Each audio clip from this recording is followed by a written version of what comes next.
Now we're going to take a look upline. Looks like some trash concrete.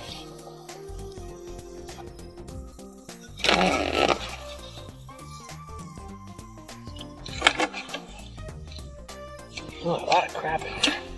See, when you got crap in there, it holds up that paper. You can see it right there. What are we looking at? I don't know if that's a... Yeah, that's a brick or something in there. I really don't want to push that up line. You need to get that out of there. But that paper accumulates, and then you're going to have a blockage, and then you're going to get a call back right after they move in.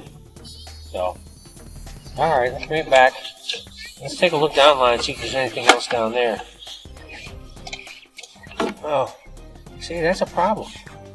That's a major problem. I'm not going to push that up line. That wedge needs to be pulled out of there. So both of these need cleaning and reinspection.